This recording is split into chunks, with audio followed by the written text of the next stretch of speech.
नमस्कार दोस्तों, स्वागत है एक नए वीडियो में। हम लोग ज्ञान बिंदु द्वारा निकाला गया बिहार एसएससी के प्रैक्टिस सेट देख रहे हैं।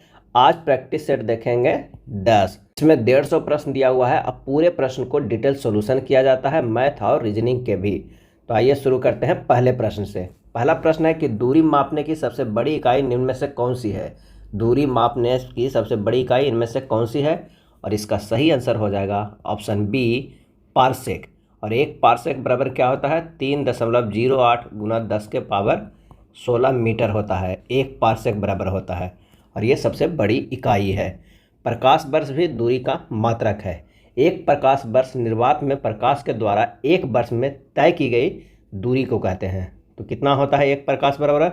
एक प्रकाश बराबर होता है 9.46 गुना 10 के पावर 15 मीटर। एक पारसेक बराबर होता है। और खगोलीय इकाई भी दूरी का मात्रक है। सूर्य और पृथ्वी के बीच की माध्य दूरी खगोलीय इकाई कहलाती है। और एक खगोलीय इकाई बराबर होता है कितना? तो एक खगोलीय इकाई बराबर होता है 1.495 गुना 10 के पावर 11 मीटर। कितना होता है? 1.495 गुना 10 के पावर 11 मीटर। चलिए अगले प्रश्न पे चलते हैं कि उस विकल्प का चयन करें जो तीसरे शब्द में उसी प्रकार संबंधित है जिस प्रकार दूसरा शब्द पहले शब्द से। कांपना, डर, लंबी सांस लेना, उसके बाद क्या होगा? सही आंसर हो जाएगा ऑप्शन बी, राहत। जिस प्रकार मानव डर में होने पर कांपता है उसी प्रकार राहत में होने पर लंबी सांस लेता है। अगला प्रश्न है कि निम्न में से कौन सा एक राष्ट्रीय खाद्य सुरक्षा मिशन में शामिल नहीं है। राष्ट्रीय खाद्य सुरक्षा मिशन में सही आंसर हो जाएगा ए, तिलहन। राष्ट्रीय खाद्य सुरक्षा मिशन में तिलहन शामिल नहीं है। राष्ट्रीय खाद्य सुरक्षा मिशन का शुभारंभ अक्टूबर 2007 में एक केंद्र प्रायोजित योजना के रूप में किया गया था। 12वीं पंचवर्षीय योजना के दौरान राष्ट्रीय खाद्य सुरक्षा मिशन के 5 घटक हैं, जिनमें चावल, गेहूं, दलहन, मोटे अनाज और वाणिज्यिक फसलें शामिल है। अगला है 2011 की जनगणना के अनुसार बिहार की जनसंख्या घनत्व कितना है।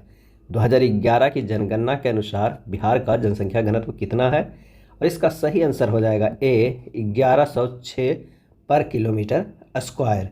सर्वाधिक जनसंख्या घनत्व वाला 5 राज्य इससे सबसे ज़्यादा बिहार 1106, पश्चिम बंगाल 1028, केरल 860, उत्तर प्रदेश 829 और हरियाणा 573। न्यूनतम जनसंख्या घनत्व वाला राज्य है अरुणाचल प्रदेश, मात्र 17 पर किलोमीटर स्क्वायर है। और भारत का जनसंख्या घनत्व कितना है? तो 382 पर किलोमीटर स्क्वायर। नेक्स्ट है निम्नलिखित मंगोल नेताओं या कमांडरों में से किसने भारत पर हमला करने के लिए सिंधु नदी को पार नहीं किया था, और इसका सही आंसर हो जाएगा ऑप्शन ए, चंगेज खान। मंगोल नेताओं के कमांडरों में से चंगेज खान ने भारत पर हमला करने के लिए सिंधु नदी को पार नहीं किया था। मंगोल ने दिल्ली सल्तनत को चेनाब के साथ जुड़ने के लिए विवश कर दिया, जबकि सतलज क्षेत्र टकराव का बिंदु बन गया। सिंधु केवल भारत की सांस्कृतिक सीमा थी और सभी व्यवहारिक उद्देश्य के लिए नियंत्रण रेखा सिंधु के पश्चिम तक ही सीमित थी। चंगेज खान ने ख्वारिज्मी राजकुमार जलालुद्दीन मंगबरनी को सिंधु के तट पर हराया था। नेक्स्ट है भारत की संसद किसके या किनके द्वारा मंत्रिपरिषद के कृत्यों के ऊपर नियंत्रण रखती है। नीचे दिए गए कूट का प्रयोग कर सही उत्तर करना है। स्थगन प्रस्ताव, अनुपूरक प्रश्न और प्रश्नकाल, इनमें से कौन सा होगा? तो इसका सही आंसर हो जाएगा ऑप्शन डी, 1, 2, 3। भारत की संसद स्थगन प्रस्ताव, प्रश्नकाल और अनुपूरक प्रश्नों के माध्यम से मंत्रिपरिषद की कृतियों के ऊपर नियंत्रण रखती है। अब स्थगन प्रस्ताव क्या है? तो 50 सदस्यों के समर्थन एवं पीठासीन अधिकारी की अनुमति से ही यह प्रस्ताव सदन में पेश किया जा सकता है। सदन का कोई भी सदस्य इस प्रस्ताव को पेश कर सकता है और यह प्रस्ताव लोकसभा एवं राज्यसभा दोनों में पेश किया जाता है। स्थगन प्रस्ताव।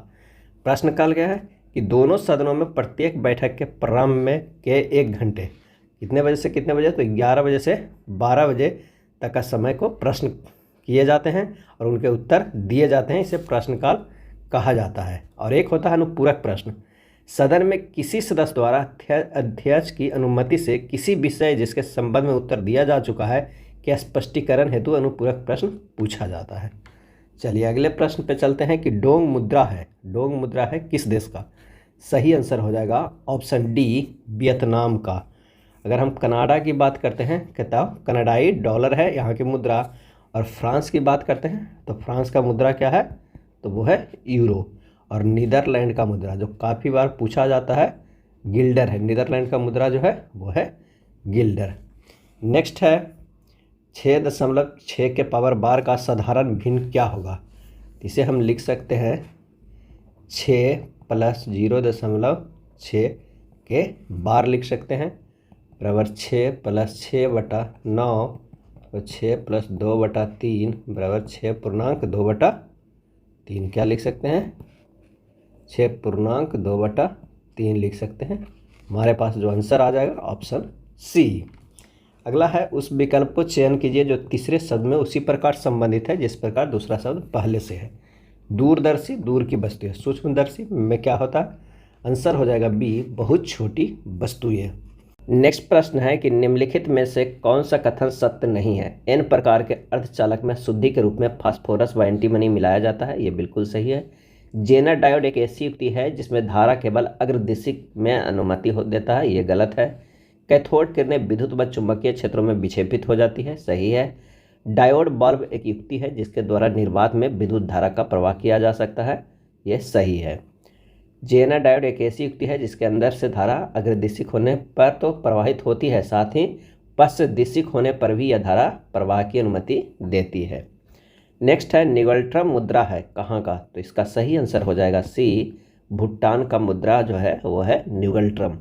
भूटान की राजधानी कहाँ है, थिम्पू है। और भूटान की आधिकारिक भाषा जो है वो दजोंगखा है। भूटान की संसद को त्सोंगडू के नाम से जाना जाता है और भूटान को लैंड ऑफ द थंडरबोल्ट के नाम से भी जाना जाता है। अगर कजाकिस्तान की बात करें तो यहाँ की जो मुद्रा है वो क्या है, वो है टेंगे। और म्यांमार की मुद्रा को क्या कहते हैं, तो क्यात कहते हैं। और दक्षिण कोरिया के मुद्रा को क्या कहते हैं, वॉन कहते हैं।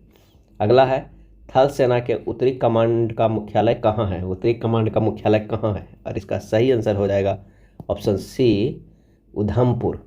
थल सेना के उत्तरी कमांड का मुख्यालय उधमपुर है। थल सेना का मुख्यालय नई दिल्ली में है। इसका प्रधान chief of the army staff जिसे थल सेनाध्यक्ष होता है। इसमें 7 कमांड में बांटा गया है। अगला है संविधान का 44वां संशोधन अधिनियम संबंधित है किससे, और इसका सही आंसर हो जाएगा संपत्ति को मूल अधिकार की श्रेणी से हटाकर कानूनी अधिकार बनाने से, सही है। आपात संबंधी प्रावधानों में परिवर्तन करने से, यह भी सही है।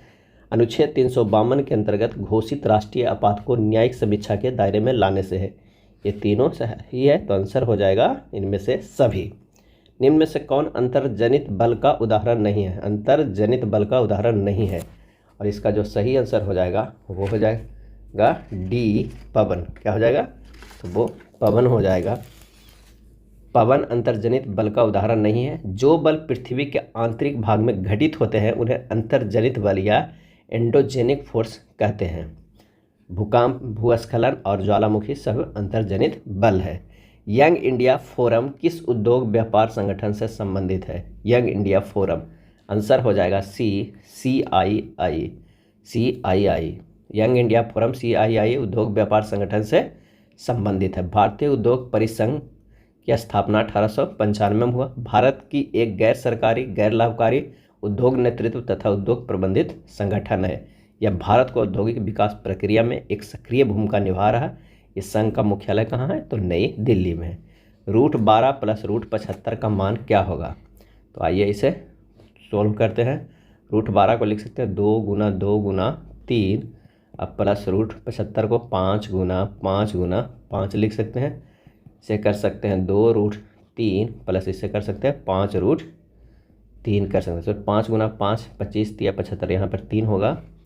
जब इसे सॉल्व करेंगे तो 2 + 5 √3 हो जाएगा, यानी 7√3 होगा। आंसर हो जाएगा बी। उस विकल्प का चयन करें जो तीसरी संख्या से ठीक उसी प्रकार संबंधित है जिस प्रकार दूसरी संख्या पहली संख्या से संबंधित है। तो आइए देखते हैं कि 6 और 252 में क्या संबंध है। तो 6 के होल क्यूब प्लस 6 स्क्वायर बराबर जो हमारे पास हो जाएगा वो कितना हो जाएगा 252। तो उसी तरह अगर हम 5 को लिखते हैं तो 5 के होल क्यूब प्लस 5 के स्क्वायर, तो ये हो जाएगा कितना 150 के बराबर। आंसर हो जाएगा बी। 25 डिग्री सेंटीग्रेड पर विभिन्न माध्यमों में ध्वनि की चाल के बारे में निम्नलिखित में से कौन सा कथन सही है ये बताना है। तो जल यानी समुद्र में ध्वनि की चाल 1531 मीटर पर सेकंड होती है, ये सही है। हवा में ध्वनि की चाल 346 किलोमीटर पर सेकंड होती है, ये गलत है। हमारे पास आंसर हो जाएगा सी, केवल ए सत्य है। जल समुद्री में जो होता है चाल मीटर पर सेकंड 25 डिग्री सेल्सियस में कितना होता है, तो वो होता है 1531। और जल जो आसुत है उसमें होता है 1498। ये दोनों है अंतर जल का। वायु में जो होता है वो 346 मीटर पर सेकंड होता है, किलोमीटर पर सेकंड यहाँ दिया हुआ है, 346 मीटर पर सेकंड होता है। ऑक्सीजन में 316 होता है, एल्युमिनियम में 6420 होता है, स्टील में 5960 होता है। तो आंसर हो जाएगा सी केवल। सूची 1 और सूची 2 से सुमेलित कीजिए तथा नीचे दिए गए कूट का प्रयोग कर सही। एक तरफ विद्रोह स्थल है और एक तरफ नेतृत्व करता है। अगर हम बात करते हैं कि झांसी से तो रानी लक्ष्मीबाई, जगदीशपुर से कुंवर सिंह, अगर हम बरेली की बात करते हैं तो बरेली से खान बहादुर खां और फतेहपुर से अजीमुल्ला। तो इसका जो सही आंसर हो जाएगा ऑप्शन डी। शहर जो भारत का कॉटन पॉलिश के नाम से जाना जाता है, कॉटन पॉलिश के नाम से जाना जाता है, आंसर हो जाएगा सी, मुंबई। भारत का कॉटन पॉलिश मुंबई को कहते हैं। अब भारत का मैनचेस्टर अहमदाबाद को, भारत का बोस्टन अहमदाबाद को, दक्षिण भारत का मैनचेस्टर किसे कहते हैं, कोयम्बटूर को कहते हैं, और उत्तर भारत का मैनचेस्टर कानपुर कहते हैं। भारत में प्रथम आधुनिक सूती कपड़ा मिल सन 1818 ईस्वी में कोलकाता के पास फोर्ट ग्लास्टर में लगाई गई थी, लेकिन वह सफल नहीं हो सका। कोलकाता के पास फोर्ट ग्लास्टर में। इसके बाद 1854 में एक सफल प्रयास के रूप में कावासी डाबर द्वारा मुंबई में एक आधुनिक सूती वस्त्र उद्योग की नींव रखी गई थी। नेक्स्ट है लोकायुक्त कानून सर्वप्रथम 1970 में उड़ीसा में पारित हुआ, लेकिन सर्वप्रथम यह कहाँ लागू हुआ, और इसका सही आंसर हो जाएगा डी, महाराष्ट्र में लागू हुआ। राज्य स्तर पर सर्वप्रथम उड़ीसा में लोकायुक्त अधिनियम 1970 पारित हुआ, किंतु महाराष्ट्र में सर्वप्रथम 1971 में लोकायुक्त की नियुक्ति हुई। उड़ीसा में लोकायुक्त की नियुक्ति कब हुई, तो 1983 ईस्वी में हुई थी। अगले प्रश्न पे चलते हैं। राष्ट्रीय जल मार्ग संख्या 1 किन दो स्थानों के मध्य है। राष्ट्रीय जल मार्ग संख्या 1 किन दो स्थानों के मध्य है, और इसका सही जवाब हो जाएगा ऑप्शन बी, इलाहाबाद से हल्दिया के मध्य है राष्ट्रीय जलमार्ग संख्या 1। और राष्ट्रीय जलमार्ग संख्या 2 सदिया से धोबी तक है। 3 तक पूछता है तो ये भी याद रखिएगा। राष्ट्रीय जलमार्ग 3 कहाँ होता है, कोट्टापुरम से कोल्लम तक। पहला इलाहाबाद से हल्दिया, दूसरा सदिया से कहाँ धुबरी तक, तीसरा कोट्टापुरम से कोल्लम, ये तीसरा है। और काकीनाड़ा से मरकानम जो है ये चौथा है। राष्ट्रीय जलमार्ग संख्या 4। प्लानिंग एंड द पुअर नामक पुस्तक की रचना किसने की, प्लानिंग एंड द पुअर, और इसका सही आंसर हो जाएगा ए, B.S. मिन्हास के द्वारा ये पुस्तक लिखा गया था। और अगर हम बात करते हैं कि वेल्थ ऑफ नेशन काफ़ी प्रसिद्ध है, ये बुक लिखा गया था एडम स्मिथ के द्वारा। किसके द्वारा, एडम स्मिथ के द्वारा। अगला प्रश्न है कि 9, 8, 7, 6, 5, 4 में 7 के स्थानीय मान और जातीय मान में क्या अंतर है। तो 7 को क्या निकालना है, स्थानीय मान और जातीय मान। तो स्थानीय मान बराबर हो जाएगा 7, और जितना डिजिट दिया हुआ है उतना शून्य हो जाएगा, यानी 3 को दिया हुआ है तो 7000 हो जाएगा स्थानीय मान।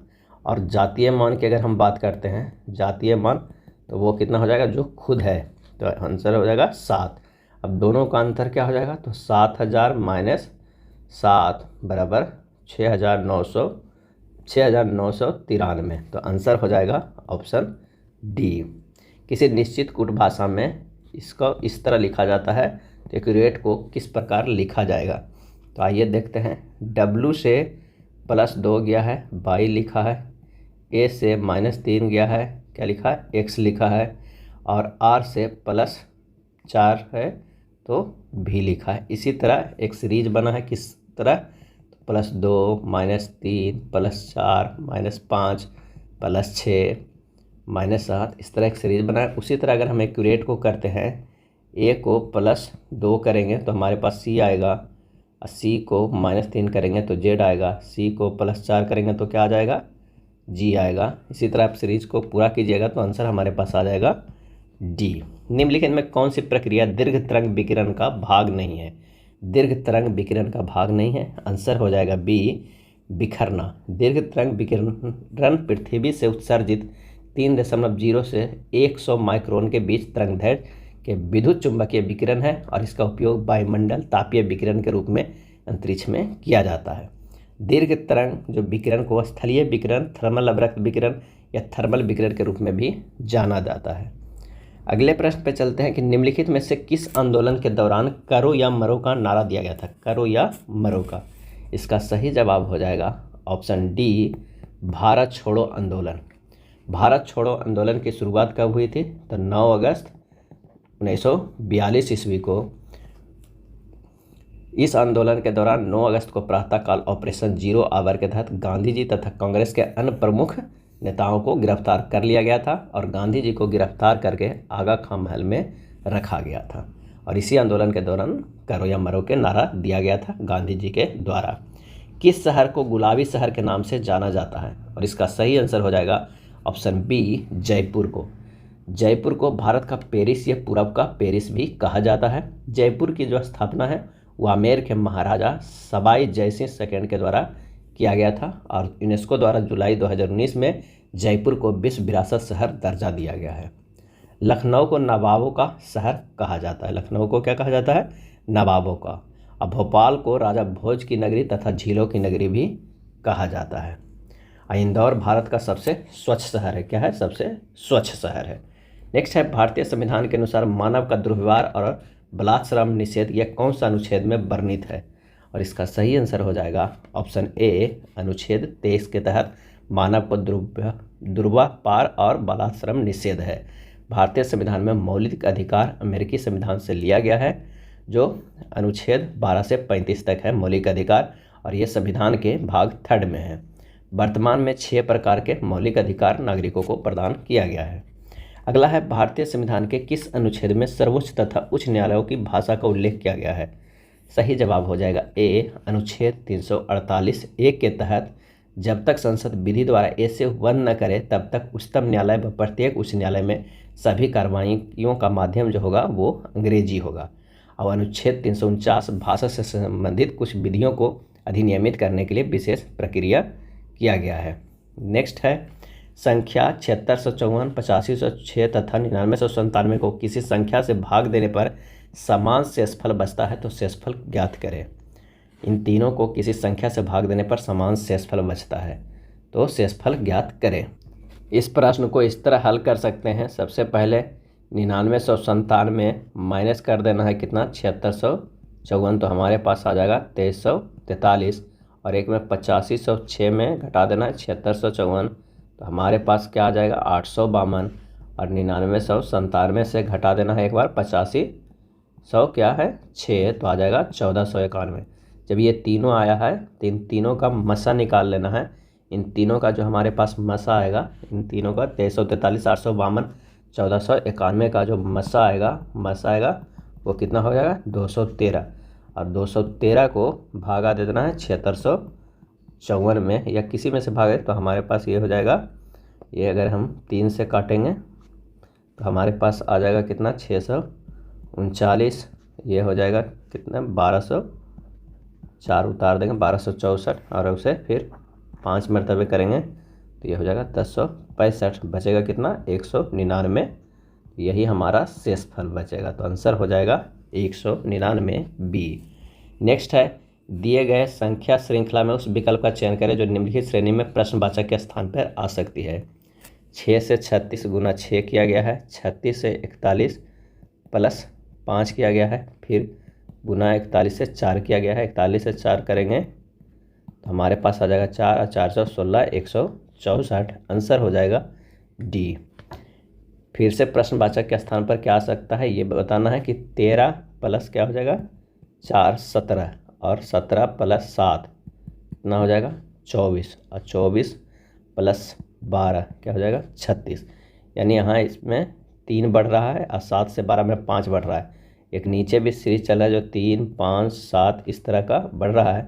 जब इस सीरीज में चलेंगे तो लास्ट में जो हमारे पास आ जाएगा वो आ जाएगा 267। आंसर हो जाएगा ऑप्शन ए। निर्वात में प्रकाश की चाल 3.08 गुना 10⁸ मीटर पर सेकंड है। यदि जल का अपवर्तनांक 1.33 हो तो जल में प्रकाश की चाल क्या होगी? तो निर्वात में प्रकाश की चाल कितना है? 3.00 गुना 10 के पावर 8 मीटर पर सेकंड। और जल का अपवर्तनांक कितना है? 1.33 है। तो n बराबर जो होता है C/V होता है। तो V बराबर हो जाएगा 3 गुना 10 के पावर 8 बटा n कितना है? 1.33 बराबर हो जाएगा 2.26 गुना 10 के पावर 8 मीटर पर सेकंड। तो आंसर हमारे पास आ जाएगा ऑप्शन सी। निम्नलिखित में किसे इटली के एकीकरण का जनक माना जाता है? सही जवाब हो जाएगा डी, जोसेफ मेजनी को। जोसेफ मेजनी को इटली का एकीकरण का जनक माना जाता है। इटली के एकीकरण का श्रेय मेजनी, काउंट काबूर और गैरीबाल्डी को दिया जाता है। इटली के एकीकरण में सबसे बड़ा बाधक ऑस्ट्रिया था। यंग इटली की स्थापना जोसेफ मेजनी ने किया था। और ये कब किया था? तो ये 1831 ईस्वी में किया था। इटली के एकीकरण की तलवार गैरीबाल्डी को कहा जाता है। बिहार दिवस मनाया जाता है और इसका सही आंसर हो जाएगा ऑप्शन सी, 22 मार्च को मनाया जाता है बिहार दिवस। और इस बार 2023 का थीम था युवा शक्ति बिहार प्रगति। युवा शक्ति बिहार प्रगति। 22 मार्च को विश्व जल दिवस भी मनाया जाता है। अगर 22 अप्रैल को बात करें तो ये मनाया जाता है विश्व पृथ्वी दिवस। काफ़ी इम्पोर्टेंट है, विश्व पृथ्वी दिवस मनाया जाता है। निम्न में से किस राज्य या केंद्र शासित प्रदेश में अनुसूचित जनजाति निवास करती है? और इसका सही आंसर हो जाएगा ऑप्शन डी, उत्तर प्रदेश। विकल्पों के अनुसार उत्तर प्रदेश राज्य में अनुसूचित जनजाति निवास करती है। सबसे अधिक अनुसूचित जनजाति जनसंख्या के आधार पर मध्य प्रदेश में निवास करती है। और सबसे अधिक अनुसूचित जनजाति प्रतिशत के आधार पर मिजोरम में 94.4% निवास करती है।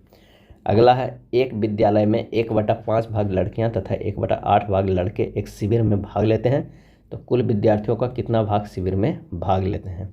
तो शिविर में भाग लेने वाले लड़कियों की संख्या कितना है? तो वो है 1/5। यानी शिविर में भाग लेने वाले लड़कियां और कुल लड़कियों की संख्या मैंने 1/5। अगर 100 है तो ये कितना हो जाएगा? 100/5 कितना? 20 हो जाएगा। इतना हो तो शिविर में भाग लेने वाले लड़कों की संख्या कितना है? 1/8 है। अब कुल विद्यार्थियों की अगर हम संख्या की बात करते हैं तो हम इस तरह जोड़ सकते हैं कि 5 और 8 को भी जोड़ देंगे तो 13 होगा। तो शिविर में भाग लेने वाले विद्यार्थियों की संख्या 1 + 1 = 2 हो जाएगा। तो कुल विद्यार्थियों की संख्या, विद्यार्थियों को 2/13 भाग शिविर में भाग ले रहे हैं। कितना? 2/13। आंसर हो जाएगा सी। इस तरह आप डायरेक्ट मान सकते हैं या एक्स करके भी मान सकते हैं। तो हमारे पास आंसर आ जाएगा सी। दिए गए संख्या श्रृंखला में उस विकल्प का चयन करें जो निम्नलिखित श्रेणी में प्रश्नवाचक चिन्ह पे आ सकता है। तो 6 से 16 गया है, गुना 2 किया, छेद में 12 + 4 तो 16 हो जा रहा है। ठीक उसी तरह अगर 16 से 29 करेंगे तो 16 गुना 2 और -3 करेंगे तो आ जाएगा 32 - 3 बराबर क्या होगा? 29। अगर 29 से फिर क्या करें? 29 गुना 2, सभी में 2 तो करना है लेकिन एक में क्या किया गया है? +4 किया गया, एक में -3 किया गया और इसमें फिर से +4 करते हैं तो हमारे पास आ जाएगा 62। अगला में फिर से -3 करेंगे, फिर उसके बाद +4 तो यहाँ हमारे पास आ जाएगा +4 वाला 121 जो है उसका गुना 2 और +4 आंसर हो जाएगा 246 यानी बी। कोई वस्तु एक तरल में तैरेगी या डूबेगी या निम्न में से किस पर निर्भर करता है? और इसका सही आंसर हो जाएगा सी, वस्तु और तरल के घनत्व में अंतर। कोई वस्तु एक तरल में तैरेगी या डूबेगी या वस्तु और तरल के घनत्व के अंतर पर निर्भर करता है। किसी निकाय की प्लवनशीलता एवं निमज्जन यानी प्लवनशीलता के विपरीत एक दूसरे के सापेक्ष घनत्व पर निर्भर करता है। अगला है, राजस्व में रैयतवाड़ी का प्रयोग का प्रारंभ किसके द्वारा किया गया था? रैयतवाड़ी प्रयोग का प्रारंभ किसके द्वारा किया गया था? आंसर हो जाएगा ऑप्शन बी, अलेक्जेंडर रीड के द्वारा। भारत में रैयतवाड़ी प्रथा की शुरुआत सर थॉमस रो मुनरो और अलेक्जेंडर रीड के द्वारा किया गया था। यह व्यवस्था ब्रिटिश भारत में सर्वाधिक क्षेत्रफल पर लगभग 51% भूभाग पर लागू हुआ था। और 1792 में मद्रास के बाराहमल जिले में पहली बार कर्नल रीड ने रैयतवाड़ी व्यवस्था लागू किया था। और 1820 से 27 में जब मुनरो मद्रास का गवर्नर बना तब उसने रैयतवाड़ी व्यवस्था को पूरे मद्रास प्रेसिडेंसी में लागू कर दिया। अगला है, विश्वेश्वरैया लौह एवं इस्पात लिमिटेड खालिस्तान राज्य में स्थित है। आंसर हो जाएगा डी, कर्नाटक राज्य में स्थित है। लौह अयस्क कितने प्रकार के होते हैं? तो 4 प्रकार के, मैग्नेटाइट, हेमेटाइट, लिमोनाइट और सीडेराइट।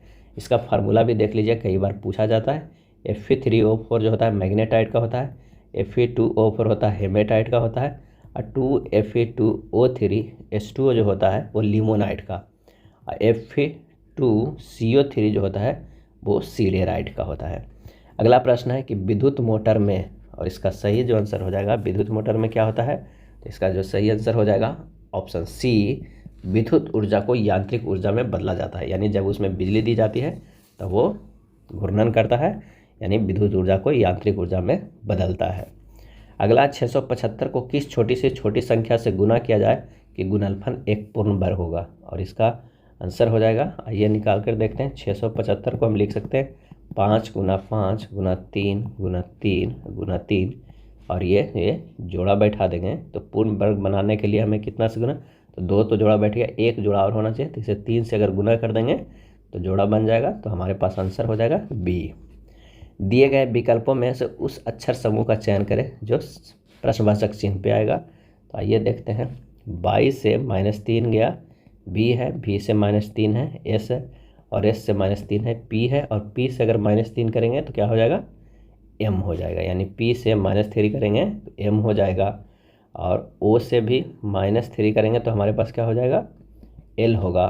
क्यू से -3 करेंगे तो हमारे पास हो एन हो जाएगा। तो हमारा आंसर आ जाएगा ऑप्शन बी, MLN। अक्षरों के उस संयोजन का चयन करें जिसे दी गई श्रृंखला के रिक्त स्थानों में क्रमवार रखे जाने पर श्रृंखला पूर्ण हो जाएगी, और इसका आंसर हो जाएगा डी। सेरेंडिपिटी का संबंध किससे है, सेरेंडिपिटी का संबंध किससे है, और इसका सही आंसर हो जाएगा ए, अचानक हो जाने वाली खोजों से। सेरेंडिपिटी का संबंध अचानक हो जाने वाली खोजों से है। साइबरनेटिक्स का संबंध नियंत्रण के विज्ञान से है। नियंत्रण का विज्ञान से किसे है, साइबरनेटिक्स। घर्षण तथा स्नेहकों का अध्ययन ट्राइबोलॉजी कहलाता है। क्या कहलाता है, ट्राइबोलॉजी। ये सब इंपॉर्टेंट है। तत्व ABCDE के परमाणु क्रमांक क्रमशः इतना है, तो तत्वों का कौन सा युग्म है समान समूह से संबंधित है, और इसका आंसर हो जाएगा सी, ए तथा सी। फ्लोरीन जिसका परमाणु क्रमांक जो है वो 9 है, तथा क्लोरीन परमाणु क्रमांक जिसका 17 है। दोनों समान समूह में मौजूद है, ये हैलोजन समूह के अंतर्गत आते हैं। अकबर द्वारा 1567 से 68 ईस्वी में चित्तौड़ पर आक्रमण के समय मेवाड़ का शासक कौन था, और इसका आंसर हो जाएगा बी, राणा उदय सिंह। अकबर के द्वारा चित्तौड़ पर आक्रमण के समय मेवाड़ का शासक राणा उदय सिंह था। काफ़ी इंपॉर्टेंट है। अकबर द्वारा चित्तौड़ मेवाड़ पर आक्रमण करने के कई कारण थे, जिनमें 2 प्रमुख थे। राणा उदय सिंह ने अकबर के शत्रु बाज बहादुर व विद्रोही मिर्जाओं को संरक्षण प्रदान किया था, और दूसरा, मेवाड़ दिल्ली व गुजरात के मार्ग में पड़ता था, अतः गुजरात विजय के लिए मेवाड़ विजय आवश्यक था। अगला है, सांची स्तूप मूल रूप से किस मौर्य शासक ने बनवाया था, और इसका सही आंसर हो जाएगा ऑप्शन सी, अशोक। सांची स्तूप मूल रूप से मौर्य शासक अशोक ने बनवाया था। स्तूपों का निर्माण ईंटों से किया जाता था। सांची का स्तूप विदिशा मध्य प्रदेश में स्थित है, और भरूच का स्तूप सतना मध्य प्रदेश में, और सारनाथ स्थित धर्मराज का स्तूप का निर्माण भी अशोक ने करवाया था। अगला है, भारत की प्रथम महिला राष्ट्रपति कौन बनी, और इसका सही आंसर हो जाएगा ऑप्शन बी, प्रतिभा पाटिल। भारत की प्रथम महिला राष्ट्रपति कौन बनी, प्रतिभा पाटिल। 2007 से 2012 तक, और ये कईवीं राष्ट्रपति थी, तो 12वीं राष्ट्रपति थी। देश की दूसरी महिला राष्ट्रपति कौन बनी, तो वो है दूसरी महिला राष्ट्रपति द्रौपदी मुर्मू बनी, और वह 15वीं थी। द्रौपदी मुर्मू ने 25 जुलाई 2022 को शपथ ग्रहण की है। नेक्स्ट है, प्रत्येक वर्ष 29 जून को खाली स्थान की जयंती के उपलक्ष्य में भारत का राष्ट्रीय सांख्यिकी दिवस मनाया जाता है, और इसका आंसर हो जाएगा डी, PC महालनोबिस। प्रत्येक वर्ष 29 जून को PC महालनोबिस की जयंती के उपलक्ष्य में राष्ट्रीय सांख्यिकी दिवस मनाया जाता है। राष्ट्रीय सांख्यिकी दिवस पहली बार 29 जून 2007 को मनाया गया था। नेक्स्ट है, 5 सदस्यों के एक परिवार की औसत आयु 20 वर्ष है। यदि सबसे छोटे सदस्यों की आयु 8 वर्ष है, उसके जन्म के समय परिवार के सदस्यों की औसत आयु क्या था। तो 5 सदस्यों के परिवार की औसत आयु क्या है, 20 वर्ष। तो 5 सदस्यों की आयु का योग जो हो जाएगा वो कितना हो जाएगा, तो 20 गुना 5 यानी कितना हो जाएगा, 100 वर्ष हो जाएगा। 5 सदस्यों के बच्चे के जन्म के बाद, तो 5 सदस्यों की आयु में वृद्धि कितना हो गया, 8 गुना 5 कितना हो गया, 40। तो बच्चे के जन्म के समय परिवार में सदस्यों की संख्या कितनी होती है, 5 - 1 = 4।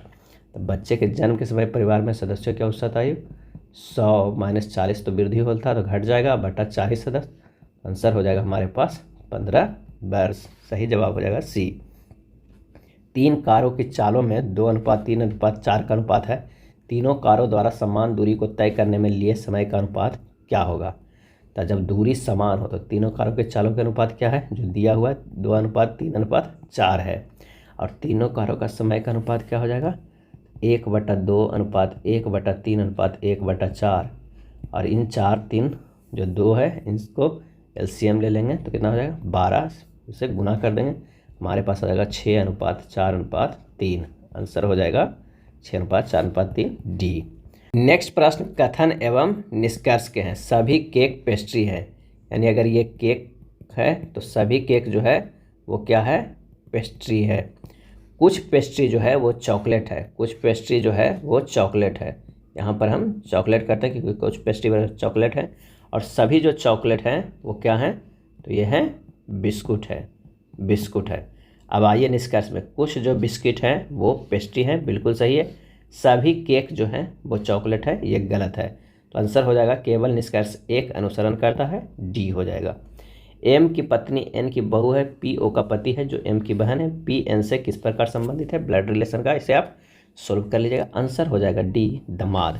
क्षार धातुओं में आंसर हो जाएगा बी कम आयनन ऊर्जा होती है। क्षार धातु में आयनन ऊर्जा कम तथा परमाणु त्रिज्या आवर्त में अधिक होती है। क्षार धातुओं की आयनों की ऊर्जा का क्रम अगर लिखना है कुछ का तो ये होगा L plus greater than Na plus greater than K plus greater than Rb plus और ग्रेटर देन Cs प्लस होता है।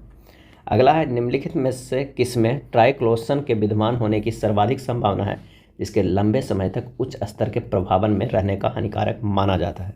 आंसर हो जाएगा डी प्रसाधन सामग्री। प्रसाधन सामग्री में ट्राइक्लोशन के विद्यमान होने की सर्वाधिक संभावना है जिसके लंबे समय तक उच्च स्तर के प्रभावन में रहने का हानिकारक माना जाता है। परिरक्षक, इसका उपयोग दूध, पनीर, अचार, मुरब्बे, शरबत, चटनी इत्यादि में सुरक्षित रखने में किया जाता है। नेक्स्ट है द्वितीय गोलमेज सम्मेलन किस प्रश्न पर असफल रहा, द्वितीय गोलमेज सम्मेलन, और इसका सही आंसर हो जाएगा ऑप्शन ए, ऑप्शन ए सांप्रदायिक प्रतिनिधित्व का। द्वितीय गोलमेज सम्मेलन सांप्रदायिक प्रतिनिधित्व के प्रश्न पर असफल रहा। द्वितीय गोलमेज सम्मेलन कब हुआ था, तो 7 सितंबर 1931 से 1 दिसंबर 1931 तक। यह एकमात्र गोलमेज सम्मेलन था जिसमें कांग्रेस की तरफ से महात्मा गांधी ने भाग लिया था। अगला प्रश्न है कि बहमनी राज्य के संस्थापक कौन था, बहमनी राज्य का संस्थापक, और इसका सही आंसर हो जाएगा ए अलाउद्दीन हसन। बहमनी राज्य का संस्थापक अलाउद्दीन हसन था। बहमन शाह ने 1347 से 58 तक शासन किया था। नेक्स्ट है कोई दुकानदार किस अनुपात में 12 रुपया प्रति किलोग्राम वाली और 7 रुपया किलोग्राम वाली चीनी को मिश्रित करे कि मिश्रण का मूल्य 8 रुपया प्रति किलोग्राम बन जाए। यानी पहला अगर 12 है, दूसरा 7 है, और इसे इस तरह मिश्रित करना है कि 8 हो जाए। तो यहाँ 8 - 7 कर देंगे और यहाँ 12 - 8 कर देंगे, और ये हो जाएगा 8 - 7 कितना हो गया, तो 8 - 7 जो हमारे पास आया वो आया 1, और 12 - 8 4, तो यानी 1:4 हो जाएगा। आंसर हो जाएगा बी। ए 500 की पूंजी से एक व्यापार शुरू करता है, 2 महीने बाद बी व्यापार में 400 लगाता है। व्यापार शुरू करने के 6 महीने बाद सी 800 लगाकर सम्मिलित हो जाता है। यदि वर्ष के अंत में कुल लाभ 444 हो तो उसमें से सी का लाभ कितना होगा। यानी ए जो है वो टोटल कितने 12 महीना किया, बी कितना किया 2 महीना कम किया यानी 10 महीना किया, और सी कितना किया 6 महीना कम किया है 800 रुपये लगा के। तो आंसर हो जाएगा इसे 6 से गुना कर देंगे। टोटल ये आएगा 6000 और ये आएगा 4000, और सी कितना 4800, यानी 15, 10 और 12 का अनुपात में आया। अब वर्ष के अंत में कुल लाभ कितना हुआ 444, तो सी का लाभ पूछ रहा है, तो सी का लाभ 444 में कितना है 12 ही है, और टोटल इसमें से भागा दे देना 15 + 10 + 12, आंसर हो जाएगा 144। सही आंसर हो जाएगा सी। एम आर का इकलौता बेटा है, ब्लड रिलेशन का ये प्रश्न है, आप इसे सोल्व कर लीजिएगा। आंसर हमारे पास आ जाएगा सी पोता। एक महिला की ओर इशारा करते हुए रश्मि ने कहा मेरे पिता की पुत्री इस महिला की पुत्री की बहन है, वह महिला रश्मि से किस प्रकार संबंधित है। तो इसका जो आंसर हो जाएगा ए माता। रश्मि के पिता कोई पुत्री महिला की पुत्री की बहन है, अतः वह महिला रश्मि की माता है। समान दृष्टि के लिए निम्नलिखित में कौन सा विटामिन आवश्यक होता है। आंसर हो जाएगा डी रेटिनॉल। समान दृष्टि के लिए रेटिनॉल या जीरोफ्थॉल विटामिन ए की आवश्यकता होती है। विटामिन ए रेटिनॉल का महत्व है प्रति संक्रामक कारक, धुंधले प्रकाश में देखने के लिए आवश्यक, आँखों व त्वचा के स्वास्थ्य के लिए आवश्यक। मानव द्वारा निर्मित प्रथम संश्लेषित रेशा सिंथेटिक फाइबर है? आंसर हो जाएगा ए, नायलॉन है। मानव द्वारा निर्मित प्रथम संश्लेषित रेशा क्या है? नायलॉन है। नायलॉन का एक फार्मूला ये भी लिखते हैं, H2NCH26। नायलॉन का उपयोग जाल, टायर, पैराशूट, रस्सी आदि बनाने में किया जाता है। अगला है, कांग्रेस में इनमें से किसने समाजवादी दृष्टिकोण का प्रतिनिधित्व किया था? और इसका सही आंसर हो जाएगा ऑप्शन बी, नरेंद्र देव। कांग्रेस में नरेंद्र देव ने समाजवादी दृष्टिकोण का प्रतिनिधित्व किया था। आचार्य नरेंद्र देव समाजवादी दृष्टिकोण का प्रतिनिधित्व करने वाले प्रमुख सिद्धांतकार थे। उन्होंने अहिंसा के त्याग और सत्याग्रह के माध्यम से समाजवादी लोकतंत्र की स्थापना का समर्थन किया था। नेक्स्ट है, ICS की परीक्षा पास करने वाला प्रथम भारतीय कौन थे? आंसर हो जाएगा सी, सत्येंद्र नाथ टैगोर। ICS की परीक्षा पास करने वाले प्रथम भारतीय सत्येंद्र नाथ टैगोर थे। सत्येंद्र नाथ टैगोर ने 1863 ईस्वी में इंडियन सिविल सर्विस परीक्षा पास की थी। इनका जन्म कोलकाता के टैगोर परिवार में महर्षि देवेंद्र नाथ टैगोर और शारदा देवी के यहाँ हुआ था। नेक्स्ट है, एक बैग में 50 पैसे, 25 पैसे और 10 पैसे के सिक्के 5:4:3 के अनुपात में है। यदि सिक्कों का मूल्य 171 है तो हर प्रकार के सिक्कों की संख्या क्या हो जाएगा? तो 50 और 25 और 10 पैसे के सिक्के का अनुपात है, ये कितने हैं? 5x, 4x तथा 3x है। कह रहा है 5x वाला जो है वो कितने के है? 50 पैसे के, यानी 1/2। और 4x वाला कितने हैं? 25 पैसे के, यानी 1/4, 1 रुपया में। प्लस 3x वाला कितना है? जो 10 पैसे तो हो जाएगा 1/10। टोटल कितना है? 171 रुपया है। इन सबको जोड़ने के बाद 171 रुपया। जब इसे सोल्व कीजिएगा तो ये हमारे पास आ जाएगा 50x plus 20x plus 6x बटा क्या हो जाएगा? 20 बराबर 171।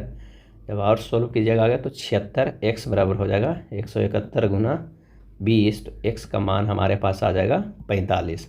यानी 50 पैसे सिक्कों की संख्या कितना हो जाएगा? 50 पैसे वाला तो वो हो जाएगा 5x बराबर 5 गुना 45 बराबर 225।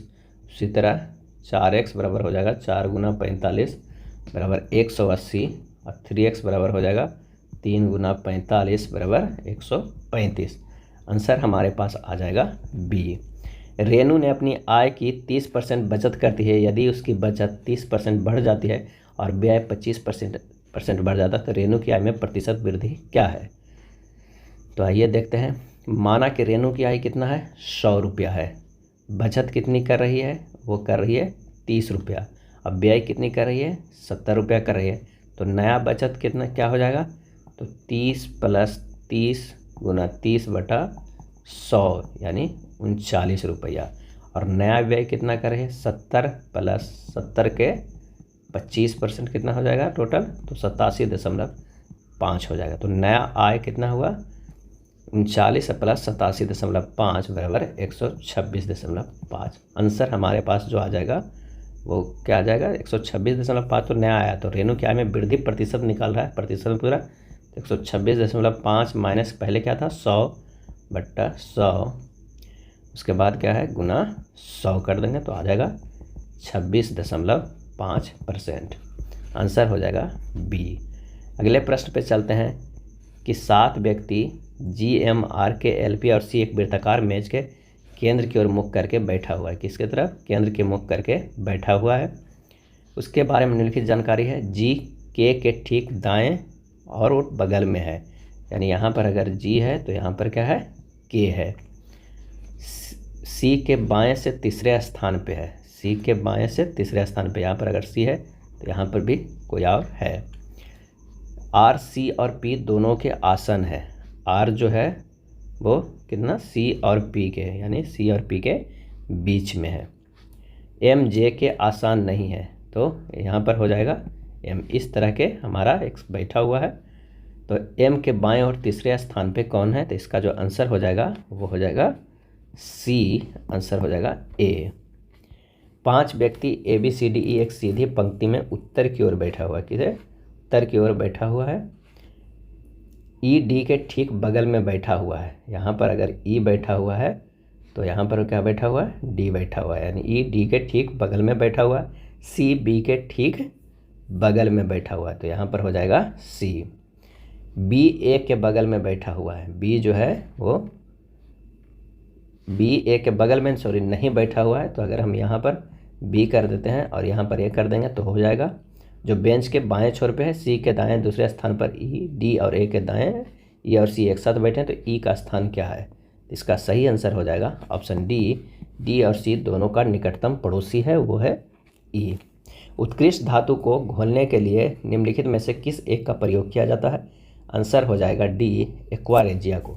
उत्कृष्ट धातु को घोलने के लिए एक्वा रेजिया का प्रयोग किया जाता है, और जिसे रॉयल जल का लैटिन शब्द है एक्वा रेजिया, और ये 3:1 के अनुपात में सांद्र हाइड्रोक्लोरिक HCl एवं सांद्र नाइट्रिक अम्ल HNO3 को ताज़ा मिश्रण होता है। ये HCl होता है और एक जो होता है HNO3 होता है, यानी 3:1 के।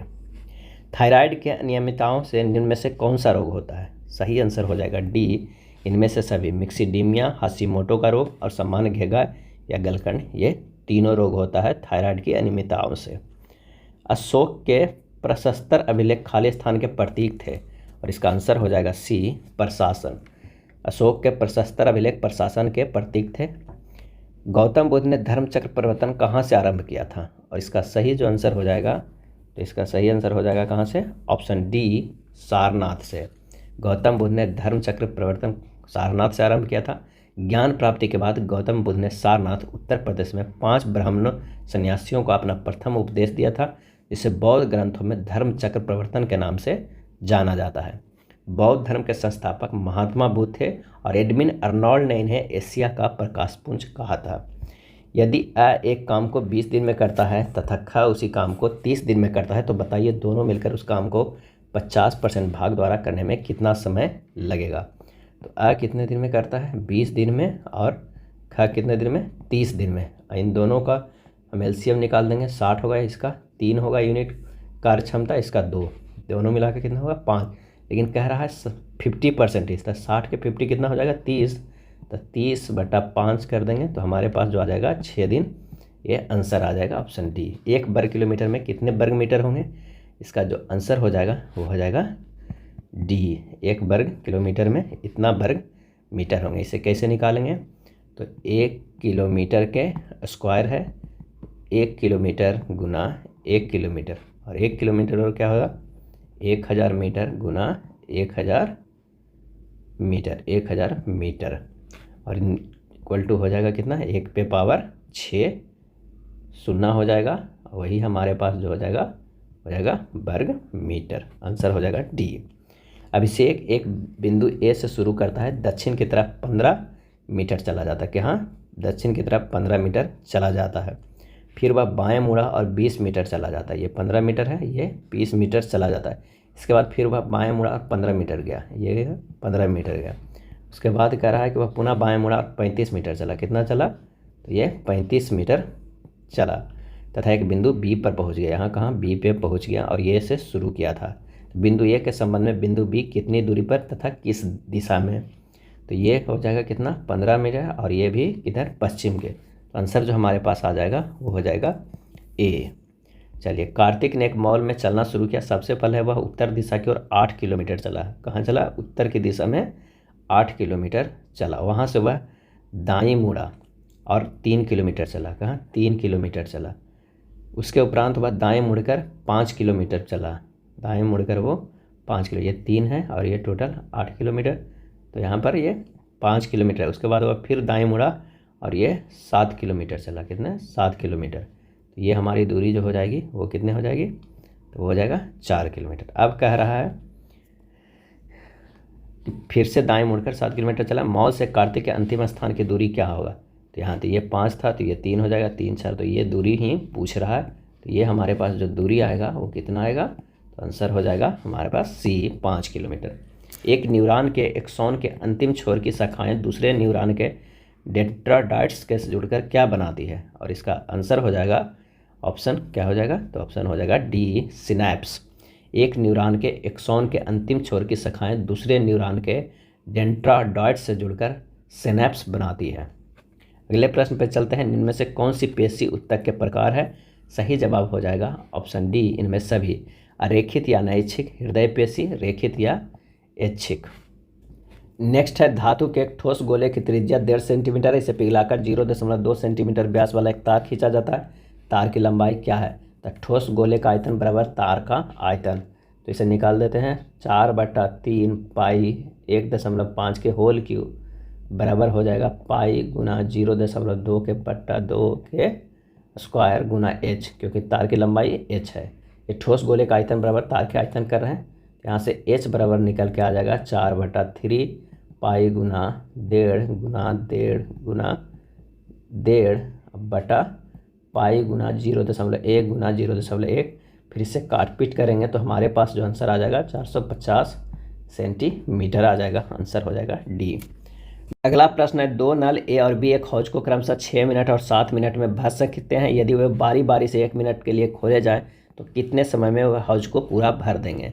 तो एक 6 मिनट में और एक 7 मिनट में भरता है। ये ए है और ये बी है। दोनों को हम एलसीएम लेंगे, 42 होगा। इसका कार्य क्षमता 7 है, इसका 6 है। अब कह रहा है बारी बारी से 1-1 मिनट खोला गया है, तो अगर 2 मिनट में कितना खोला जाएगा? तो इस तरह भी कर सकते हैं, पहला ए खोला, फिर बी खोला, फिर सी खोला, फिर सी मैंने ए खोला, फिर बी खोला, फिर क्या करेगा? ए खोला, फिर बी खोला। इन सबको अगर हम जोड़ते हैं तो टोटल जो हमारे पास आ रहा है कितना? वो आ रहा है 39, यानी 39 कार्य हो गया। अब बचा 3 कार्य और ये बी तक खुल गया। अब किसका खुलने का बारी? ए का है, तो काम बच रहा है 3 और उसका कार्य क्षमता 7 है, तो 3/7 हो जाएगा। ये तो हो गया ए का आखिरी मिनट जो हुआ है समय, और टोटल इसमें 1 2 मिनट, 2 4 मिनट और 2 6 मिनट, यानी 6.3/7 मिनट टोटल हमें लगा है। तो आंसर हो जाएगा हमारे पास डी। दिए गए विकल्पों में से कौन सी उत्तराकृति प्रश्नाकृति के श्रृंखला को पूरा करेगी? इसका सही आंसर हमारे पास जो हो जाएगा वो हो जाएगा डी। अगला है, कौन सी उत्तराकृति प्रश्नाकृति को पूरा करेगा? तो इसका भी आंसर हो जाएगा डी। विषम का चयन करें, इनमें से विषम का चयन करें क्या है? तो 9 5 4 को आइए देखते हैं किस तरह लिखा हुआ है। तो 9 को इधर लिखा है, 5 को ये, 4 को जो हमारे पास है वो इस तरह लिखा है। उसी तरह 1 को तो यहाँ लिखा है, बीच वाला को शुरुआत में लिखा है और लास्ट वाला को बीच में लिखा है। ये भी सही है, ये भी सही है। तो 2 4 6 को क्या लिख दिया है? तो 2 को लिख दिया है बीच में, जबकि इसे लिखना चाहिए लास्ट में, तो ये हमारा गलत है। आंसर हो जाएगा डी। निम्नलिखित में किस कोशिकाओं को कोशिका का ऊर्जा घर कहा जाता है? इसका आंसर हो जाएगा सी, माइटोकॉन्ड्रिया को। माइटोकॉन्ड्रिया को कोशिका का ऊर्जा गृह कहा जाता है। नेक्स्ट है, जीन प्रबंधन तकनीक जिसे पीसीआर कहते हैं, इसे विकसित किया था, और इसका सही आंसर हो जाएगा सी, मुलिस ने। जीन प्रबंधन तकनीक जिसे पीसीआर कहते हैं को कैरी मुलिस ने विकसित किया था। पीसीआर का अर्थ है पॉलीमरेज चेन रिएक्शन, पॉलीमरेज श्रृंखला अभिक्रिया। इस अभिक्रिया में उपकारकों को 2 समुच्चयों व डीएनए पॉलीमरेज एंजाइम का उपयोग करते हुए पात्रे विधि द्वारा उपयोग जीन की कई प्रतिकृतियों को संश्लेषण होता है।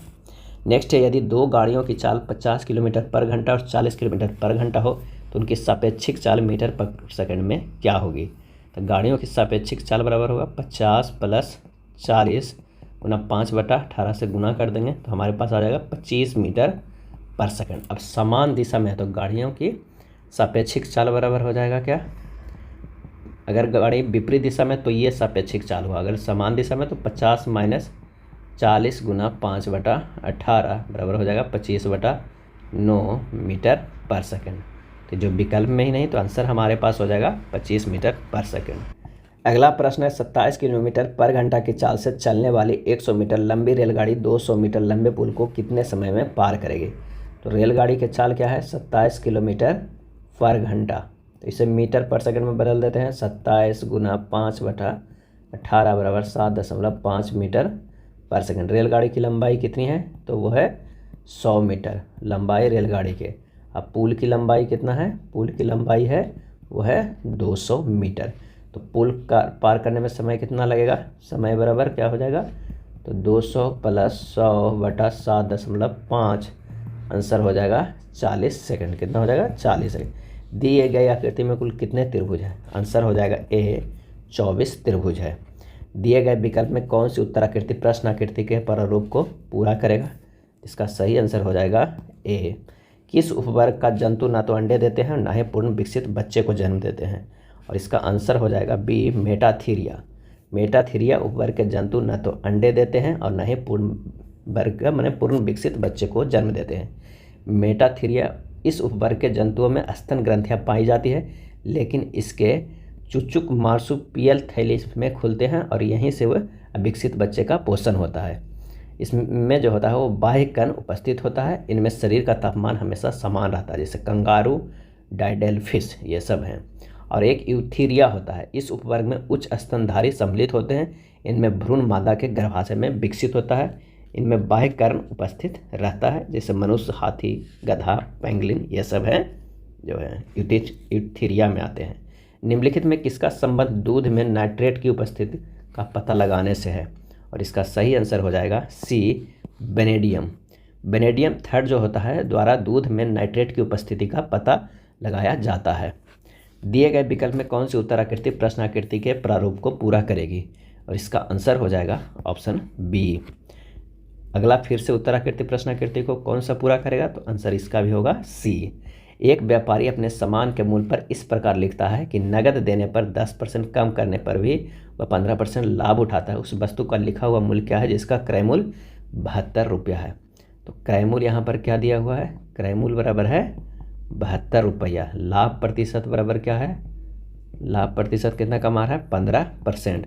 तो सामान का विक्रय मूल्य क्या हो जाएगा? तो 72 अब प्लस 72 गुना 15 बटा 100 यानी 72 प्लस 10.8 और 82.8 हो जाएगा सामान का विक्रय मूल्य। तो माना वस्तु पर लिखा हुआ मूल्य क्या हो सकता है? x हो सकता है। छूट कितना दे रहा है? छूट प्रतिशत दे रहा है वो है 10%। तो x गुना 100 माइनस 10 बटा 100 बराबर कितना आ रहा है? 82.8 आ रहा है। तो x का मान हमारे पास आ जाएगा 92, यानी वस्तु पर लिखा हुआ मूल्य जो था वो 92 रुपया था। 4000 की राशि पर 10% वार्षिक की दर से 4 वर्ष की चक्रवृद्धि ब्याज क्या होगा? ये निकालना है। हमारे पास दिया हुआ है मूलधन कितना? 4000 दिया हुआ है, दर दिया हुआ है, दर बराबर 10% और समय दिया हुआ है कितना? 4 वर्ष। तो चक्रवृद्धि ब्याज बराबर क्या होता है? चक्रवृद्धि ब्याज बराबर होता है, फार्मूला में इसे रख देना है, 1 + 10 बटा 100 कितने सालों के लिए? 4 सालों के -1। ये अगर हम इसे निकालेंगे, सोल्व करेंगे तो हमारे पास निकल कर आ जाएगा। तो आंसर आ जाएगा कितना? 1856 रुपया दशमलव 4। आंसर हो जाएगा ए। नेक्स्ट है, दिए गए आकृति को सही दर्पण छवि को चयन कीजिए जब दर्पण को एमएन पर दिखाया गया है। तो इसका आंसर हो जाएगा सी। फिर से दर्पण छवि को देखना है तो इसका जो आंसर हो जाएगा वो हो जाएगा सी। किसी संख्या के 2/5 का 1/6 40 हो तो उसी संख्या का 30% क्या होगा? तो माना कि संख्या x है और x का 2/5 गुना 1/6 कितना हो रहा है? 40 हो रहा है। तो x बराबर हो जाएगा 40 गुना 5/2 गुना 6/1 बराबर कितना हो जाएगा? 600 हो जाएगा। अब 600 का 30% कितना हो जाएगा? तो 600 गुना 30/100 आंसर हो जाएगा 180। सही आंसर सी। नेक्स्ट प्रश्न है, बट्टा श्रेणी 20%, 15% तथा 10% के समतुल्य बट्टा क्या होगा? तो आइए निकालते हैं डायरेक्टली। 100 माइनस 100 गुना 20% तो 80/100 लिख देंगे। 15% को लिख देंगे, गुना में है 85/100 और गुना 90/100। ये 10% का तो हमारे पास हो जाएगा 100 माइनस 8 गुना 85 गुना 9/100 बराबर 199 माइनस 6120/100। इसे सिर्फ हल कर देना है तो हमारे पास आएगा 100 माइनस 61.2 बराबर 199 नहीं, सॉरी 100 हो जाएगा। तो आंसर हमारे पास आ जाएगा 38.8%। आंसर हो जाएगा सी। नरेश और संपूर्णा की वर्तमान आयु का अनुपात 7:3 है। अब से 3 साल बाद उनकी आयु का अनुपात 2:1 होगा। तो नरेश की वर्तमान आयु क्या है ये बताना है। तो आइए देखते हैं। माना कि नरेश की वर्तमान आयु कितना है? 7x है और सुपर्णा की वर्तमान आयु 3x है। प्रश्न में कह रहा है कि 7x + 3/3x + 3 बराबर 2/1 है। यहाँ से x का मान निकालेंगे तो आ जाएगा कितना? 3। तो नरेश की वर्तमान आयु कितना हो जाएगा? तो 7 गुना 3 बराबर 21 वर्ष। आंसर हो जाएगा सी। किसी भाषा में ट्रेन को इस तरह लिखा गया, उस भाषा में चेक को क्या लिखा जाएगा? पहले देखना है ट्रेन का और उसका क्या है, दोनों को मिक्स करना होगा। टी से एफ लिखा, यानी टी का अगर 20 है और एफ का क्या है 6, तो यानी टोटल 26 आ रहा है। उसी तरह आर का कितना होता है, तो वो होता है 18 और एच का होता है 8, तो 18 8 भी 26 हो रहा है। यानी सभी को जोड़ के, इन दोनों को जोड़ कर जो होता है वो 26 आना चाहिए, इन दोनों को जोड़ के 26 आना चाहिए। ठीक उसी तरह अगर सी लिखा हुआ तो सी का 3 होता है, तब क्या लिखाएगा डब्लू का जो होता है 23 होता है डब्लू का, तो 23 प्लस 26, आंसर हमारे पास आ जाएगा ए। नेक्स्ट प्रश्न है, किसी भाषा को सेक्शन को इस तरह लिखा गया, उसी भाषा को हॉस्टल्स को क्या लिखा जाएगा। तो आइए देखते हैं कि किस तरह लिखा हुआ है। एस प्लस 3 बराबर पी किया गया है, ई प्लस 3 बराबर एच किया गया है, सी माइनस 3 बराबर जेड किया गया है, और फिर से टी प्लस 3 बराबर क्या क्या क्यू किया गया है। इसी सीरीज में हमें हॉस्टल्स को अगर लिखते हैं तो हमारे पास आ जाएगा एच प्लस 3 बराबर ई हो जाएगा और ओ प्लस 3 बराबर आर हो जाएगा। आंसर हमारे पास हो जाएगा ई आर से शुरू हुआ, आंसर होगा सी। नेक्स्ट है 32 भागा 20 माइनस 12 भागा 3 गुना 7 का मान कितना होगा। तो सबसे पहले हमें 12 और 3 का करेंगे, ये 4 आ जाएगा, और उसके बाद क्या करेंगे 4 गुना 7 करेंगे, और जब हमारे पास क्या आ जाएगा 28 आ जाएगा, तो 20 माइनस 28 कितना होगा -8 होगा। तो 32 भागा -8 जो होगा वो कितना होगा 32 भागा माइनस में 8 चौ 32 यानी -4 आ जाएगा, आंसर डी। अगला प्रश्न है कि 110 की एक राशि 2, 1 और 50 पैसा के सिक्कों के रूप में है, जिनका अनुपात 1:2:3 है। इसमें 50 पैसे के कितने सिक्के हैं। तो आइए हम सॉल्व करते हैं इसे। माना कि 2 रुपया, 1 रुपया तथा 50 पैसों के सिक्कों के संग क्रमशः कितना है, x, 2x और 3x है। तो x गुना कितना होगा 2 प्लस 2x गुना 1 प्लस 3x गुना 50/100 बराबर हो जाएगा 110 रुपया। इसे सोल्व करेंगे तो x का मान आ जाएगा कितना 20। तो 50 पैसों के सिक्कों की संख्या कितना हो जाएगा 3 गुना 20 बराबर 60, आंसर हो जाएगा डी। किसी भाषा में 3129 को CCI और 5674 को EMD लिखा जाता है, उसी भाषा को 6788 क्या लिखा जाएगा। तो आइए इसे सोल्व करते हैं। CCI किस तरह लिखा गया है, C का जो होता है वो 3 है, फिर C है जो 1+2 लिखा है, और I जो है वो क्या है 9 है, इस तरह लिखा गया है। EMD को हम भी लिख सकते हैं, E का होता है 5, M का 6+7 और D का जो होता है वो 4। तो FOH को किस तरह लिखेंगे, तो F को 6 हो जाएगा, O को 8+7, H को 8 यानी 68 78। तो आंसर हमारे पास हो जाएगा 68 नहीं 67 88। तो आंसर हमारे पास होगा FOH A। निम्नलिखित में कौन सा विकल्प दी गई श्रृंखला में तीसरे शब्द से उसी प्रकार संबंधित है जैसे दूसरा शब्द पहले से है। इसका सही आंसर हो जाएगा क्या हो जाएगा CR। किस तरह होगा, तो AB के बाद C है, यानी 1 + 2 बराबर ये C तीसरा का है। H का कितना होता है 8 होता है, और J के होता है 10, तो 10 8 18, R का जो हम आता है वो 18 आता है, आंसर हो जाएगा C। विषम शब्द का चयन करें, इसमें विषम कौन है, आंसर हो जाएगा C नकली। नकली को छोड़कर अन्य सभी पर्यायवाची शब्द है। अगला है A से B के लिए 5 रास्ते हैं और B से C के लिए 3 रास्ते हैं, तो A से B होकर C के लिए कितने रास्ते हैं। तो इसका जो सही आंसर हमारे पास हो जाएगा वो हो जाएगा कितना 15 रास्ता है, यानी A से B है जो कितने रास्ते जा रहे हैं, तो 5 रास्ते हैं। A से B के 5 रास्ते हैं और B से C के लिए 3 रास्ते हैं, 1 2 3 रास्ते हैं। तो कई रास्ता है, 5 हो जाएगा यहाँ से, और ये 3 बराबर 15। अगले प्रश्न पे है समीकरण x² - 12x + k बराबर 0 का एक मूल 3 है, तो दूसरा मूल क्या होगा। तो x बराबर अगर हम मान 3 रखते हैं तो 3 के स्क्वायर -12 गुना 3 + k बराबर 0, k का मान हो जाएगा 27। समीकरण कितना आ रहा है x² - 12x + 27 बराबर 0। इसे तोड़ देंगे, x - 3 और x - 9 में x बराबर आ जाएगा जो हमारे पास 3 और 1 हो जाएगा 9 हो जाएगा। चलिए अगले प्रश्न पे चलते हैं, आंसर हो जाएगा डी। एक पासे के 2 पद दिए गए हैं, यह मानते हुए कि विपरीत फलकों के अंकों का जोड़ विषम संख्या है, तो बताएं कि 2 के विपरीत कौन सा अंक होगा। तो आइए 1 से क्लॉकवाइज कर देते हैं, 1 6 2, यहाँ से 1 3 5 तो 1 का जो विपरीत हो जाएगा वो हो जाएगा 4। 2 के विपरीत पूछ रहा है तो आंसर हो जाएगा हमारे पास 5। तो आंसर क्या हो जाएगा, वो है डी।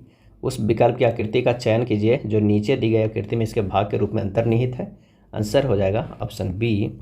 116 की बात करते हैं तो 116 का आंसर हो जाएगा बी। विषम शब्द का चयन करें, विषम शब्द का चयन करें, आंसर हो जाएगा बी उदास। उदास को छोड़कर अन्य सभी पर्यायवाची है, आनंदमय, आनंदित और प्रसन्न। 118 की अगर हम बात करें तो इसका जो आंसर हो जाएगा इसे सोल्व कर लीजिएगा, यह हो जाएगा बी। 119 का आंसर भी हो जाएगा बी, 4 आएगा। काफ़ी आसान प्रश्न है, इसे बस मान रख देना है। प्लस का अर्थ भागा। उस अक्षर समूह का चयन करें जो इनमें से भिन्न है। देखना है, अगर H से -2 करेंगे तो F आएगा, F से -3 करेंगे तो C आएगा, और C से -4 करेंगे तो Y आएगा। उसी तरह हम C से -2 करेंगे तो A आता है, और A से -3 करते हैं तो X आता है, और X से -4 करते हैं तो T आता है। N से -2 करेंगे तो L आता है, और L से -3 करेंगे तो I आता है, और I से -5 करते हैं तब D आता है। यहाँ -5 है तो हमारे पास ये रॉन्ग इन्फॉर्मेशन है, आंसर हो जाएगा C, ये सबसे अलग है। असंगत विकल्प को छाटे, इसमें से असंगत, तो आंसर हो जाएगा बी 196, क्योंकि 196 पूर्ण वर्ग संख्या अन्य सभी पूर्ण वर्ग संख्या नहीं है। उस विकल्प को चयन करें जो दिए गए शब्द को सही क्रम में प्रतिनिधित्व करता है अंग्रेजी शब्दकोश की तरह। तो इसका जो सही आंसर हो जाएगा वो हो जाएगा बी। 123 के भी अंग्रेजी शब्दकोश के अनुसार देखेंगे तो इसका जो आंसर हो जाएगा वो हो जाएगा डी। निम्नलिखित में से किस विकल्प में दिए गए शब्दों को तार्किक आधार पर रखा गया है? तो सबसे पहले क्या हो जाएगा, गांव हो जाएगा, दूसरे बात शहर हो जाएगा, तीसरा जिला हो जाएगा, चौथा जो हमारे पास हो जाएगा वो राज्य हो जाएगा, और पांचवा हमारे पास देश हो जाएगा। आंसर हो जाएगा ए। शब्दों को तरीके से व्यवस्थित करें और उचित विकल्प चुनें, और इसका सही आंसर जो हमारे पास हो जाएगा वो हो जाएगा सी। दिए गए प्रश्न में लुप्त संख्या ज्ञात करना है। तो इनमें से लुप्त संख्या किस तरह, 5 के अगर क्यू करते हैं और -10 करते हैं तो हमारे पास आ जाता है 115। 6 के क्यू करेंगे -10 करेंगे तो आ जाएगा 206। उसी तरह 7 के क्यू करेंगे तो आ जाएगा 343, और फिर -10 करेंगे तो आ जाएगा 333। आंसर हो जाएगा डी। दिए गए प्रश्न में लुप्त संख्या ज्ञात करना है इसमें से, तो इसका जो होता है ये देखते हैं। 13 + 19 बटा 8 करते हैं तो 4 आ जा रहा है, क्योंकि 32 बटा 8 बराबर 4। उसी तरह 71 + 9 बटा 8 करेंगे तो 10 आ जा रहा है। तो 128 + 32 बटा 8 करेंगे तो 160 बटा 8 बराबर 20 हो जाएगा। आंसर हो जाएगा डी। विषम शब्द इनमें से कौन है? आंसर हो जाएगा ए, अवसाद। अवसाद को छोड़कर बाकी सभी जो है वो बीमारियां हैं। बिम्स्टेक एनर्जी सेंटर किस देश में स्थापित किया जाएगा? आंसर हो जाएगा बी, भारत में किया जाएगा। बिम्स्टेक ऊर्जा सहयोग के लिए भारत में इस वर्ष के अंत तक बिम्स्टेक एनर्जी सेंटर की स्थापना की जाएगी। हाल ही में किस शहर के पास 1000 साल पुरानी जैन मूर्तियां मिली है? आंसर हो जाएगा सी, हैदराबाद। हैदराबाद के पास 1000 साल पुरानी जैन मूर्तियां मिली है। निम्नलिखित में किस सिख गुरु ने गुरुमुखी लिपि की शुरुआत की है? और इसका आंसर हो जाएगा ए, गुरु अंगद देव ने। गुरु अंगद देव ने गुरुमुखी लिपि की शुरुआत की, और इन्होंने ही गुरु नानक द्वारा प्रारंभ की गई लंगर व्यवस्था को अस्थायी बना दिया था। सिखों के प्रथम गुरु गुरु नानक थे, और दूसरे गुरु गुरु अंगद देव थे। नेक्स्ट है, विश्व कैंसर दिवस प्रतिवर्ष कब मनाया जाता है? और इसका सही आंसर हो जाएगा सी, 4 फरवरी को विश्व कैंसर दिवस मनाया जाता है। यह कैंसर के निदान, उपचार और शुरुआती पहचान के बारे में जागरूकता को बढ़ावा देने के लिए मनाया जाता है। और 2023 का थीम था close the care gap, close the care gap. Khelo India youth games 2023 में किस राज्य ने सबसे ज़्यादा मेडल जीते हैं? आंसर हो जाएगा ए, महाराष्ट्र ने जीते हैं। कितना? तो 56 स्वर्ण, 55 रजत और 50 कांस्य पदक सहित 161 पदक के साथ पदक तालिका में पहले स्थान पे। और दूसरे स्थान पे था हरियाणा, और मध्य प्रदेश जो था वो तीसरे स्थान पे रहा। दिए गए प्रश्न में लुप्त संख्या ज्ञात करना, इसमें से लुप्त बताना है। तो 445 माइनस अगर हम 285 करेंगे और भागा 2 करेंगे तो हमारे पास है, यानी यहाँ से माइनस करके 2 से डिवाइड कर देना। 550 माइनस 332 बटा 2 बराबर 109 होता है। तो 655 - 441 बटा 2 बराबर आ जाएगा 107। आंसर हो जाएगा ए। हाल ही में UIDAI द्वारा जारी AI चैटबॉट का नाम क्या है? और इसका सही आंसर हो जाएगा ऑप्शन ए, आधार मित्र। आधार कार्ड जारी करने वाली संस्था UIDAI ने भारतीय विशिष्ट पहचान प्राधिकरण ने आधार मित्र नामक एक नया AI/ML आधारित चैटबॉट लॉन्च किया है। उत्तर भारत का पहला न्यूक्लियर पावर प्लांट किस राज्य में स्थापित किया जा रहा है? और इसका सही आंसर हो जाएगा ऑप्शन बी, हरियाणा में स्थापित किया जा रहा है। और ये कितने 700 मेगावाट क्षमता की है। संयुक्त राष्ट्र के सामाजिक विकास आयोग ने खाली स्थान को अपना अध्यक्ष चुना है। आंसर हो जाएगा बी, रुचिरा कंबोज को अपना अध्यक्ष चुना है। भारत की पहली semi high speed regional rail service का क्या नाम दिया गया है? और इसका आंसर हो जाएगा डी, रैपिड एक्स नाम दिया गया है। इसका संचालन राष्ट्रीय राजधानी क्षेत्र परिवहन निगम द्वारा किया जाएगा। दिए गए प्रश्न में लुप्त संख्या ज्ञात करना है। तो आइए देखते हैं। 15 + 12 भागा 9 करेंगे तो हमारे पास 3 आ जाएगा। उसी तरह 44 + 28 भागा 9 करेंगे तो ये आ जाएगा 8। तो आंसर होगा 64 + 53/9। तो आंसर हो जाएगा 13। सही जवाब हो जाएगा बी। अरब सागर में उठे बिपरजॉय साइक्लोन का नामकरण किस देश के द्वारा किया गया है? और इसका आंसर हो जाएगा सी, बांग्लादेश के द्वारा किया गया है। किस देश ने दुनिया की सबसे शक्तिशाली हाइपरसोनिक पवन सुरंग का अनावरण किया है? आंसर हो जाएगा डी, चीन ने। चीन ने दुनिया का सबसे शक्तिशाली हाइपरसोनिक पवन सुरंग का अनावरण किया है। फ्रेंच ओपन 2023 के पुरुष एकल फाइनल का खिताब किसने जीता है? सही जवाब हो जाएगा ए, नोवाक जोकोविच ने जीता है फ्रेंच ओपन 2023। सर्बियाई टेनिस खिलाड़ी नोवाक जोकोविच ने 23 ग्रैंड स्लैम खिताब जीतने वाले पहले व्यक्ति बनकर इतिहास रच दिया था। अब वो उनके पास टोटल कितने हो गए हैं? तो 24 हो गए हैं ग्रैंड स्लैम। नेक्स्ट है, दिए गए प्रश्न में लुप्त संख्या ज्ञात करना है। तो देखिए, अगर 22 से हम भागा 2 करते हैं तो 11 है, ये यहाँ लिखा गया है। 36 को 2 करते हैं तो ये है 18, यहाँ लिखा गया। 30 से 2 भागा देते हैं तो 15 है। अब 11 × 4 करते हैं तो ये कहाँ आ रहा है? ये 44 आ रहा है। और ये 18 जो हमारे पास है 15 × 4 60 हो जाएगा। और 18 × 4 कितना हो जाएगा? 72 हो जाएगा। तो हमारे पास आ जाएगा 72, क्योंकि ये वामावर्त भी ये घूम रहा है। 22 से कहाँ घूम रहा है? ये यहाँ इस तरह के घूम रहा है। हाल ही में पुलित्जर पुरस्कार विजेता कॉर्मैक मैकार्थी का 89 वर्ष की आयु में निधन हो गया। वह एक प्रसिद्ध खालिस्तान थे। और इसका सही आंसर हो जाएगा डी, लेखक थे। पुलित्जर पुरस्कार विजेता लेखक कॉर्मैक मैकार्थी का 89 वर्ष की आयु में निधन हो गया। वह एक प्रसिद्ध लेखक थे। उनका पहला उपन्यास था द आर्चर्ड कीपर। हाल ही में TCS के CEO के रूप में किसने कार्यभार संभाला है? और इसका सही आंसर हो जाएगा ए, के कीर्तिवासन। के कीर्तिवासन TCS के नए CEO के रूप में कार्यभार संभाले हैं। 65वें रमन मैग्सेसे पुरस्कार 2023 के 4 विजेताओं में शामिल किस भारतीय को सम्मानित किया गया है? और इसका आंसर हो जाएगा B, doctor Ravi Kannan R. Doctor Ravi Kannan R. भारत की पहली ग्रीन हाइड्रोजन फ्यूल सेल बस को किस राज्य या केंद्र शासित प्रदेश में लॉन्च किया गया है? आंसर हो जाएगा डी, दिल्ली में लॉन्च किया गया है पहली ग्रीन हाइड्रोजन फ्यूल सेल बस। आदि शंकराचार्य की 108 फीट ऊंची प्रतिमा स्टैचू ऑफ वननेस का लोकार्पण कहाँ किया गया है? इसका सही आंसर हो जाएगा ऑप्शन सी, मध्य प्रदेश में किया गया है। दिए गए प्रश्न में लुप्त संख्या ज्ञात करना है। तो आइए देखते हैं। अंग्रेजी वर्णमाला के क्रम के अनुसार अगर हम करते हैं A+Z यानी 1 + 26 माइनस अगर हम करते हैं तो हो जाएगा 3 + 24 यानी 3 तो C है और x के जगह पर क्या हो जाएगा? तो 24 किसका होता है? तो 24 वर्णमाला जो होता है x का होता है। तो आंसर हमारे पास जो आ जाएगा वो होगा x, आंसर डी। 132वें डुरंड कप 2023 के विजेता टीम कौन सी है? 132वें डुरंड कप 2023 के विजेता आंसर हो जाएगा डी, मोहन बगान SG। मोहन बगान SG ने 3 सितंबर 2023 को विवेकानंद युवा भारतीय क्रीड़ांगन यानी सॉल्ट लेक स्टेडियम कोलकाता में ईस्ट बंगाल को 1-0 से हराकर डुरंड कप 2023 की ट्रॉफी जीत ली है। मोहन बगान ने 23 वर्षों में पहली बार 132वां डुरंड कप जीता है। ये था ज्ञान बिंदु के द्वारा निकाला गया बिहार SSC के प्रैक्टिस सेट। अगर वीडियो अच्छा लगा तो लाइक एंड शेयर कर दीजिएगा। और शाम को प्लेटफॉर्म का प्रैक्टिस सेट चल रहा है, इसलिए आप हमारे चैनल से जुड़े रहें और शेयर भी करें। धन्यवाद।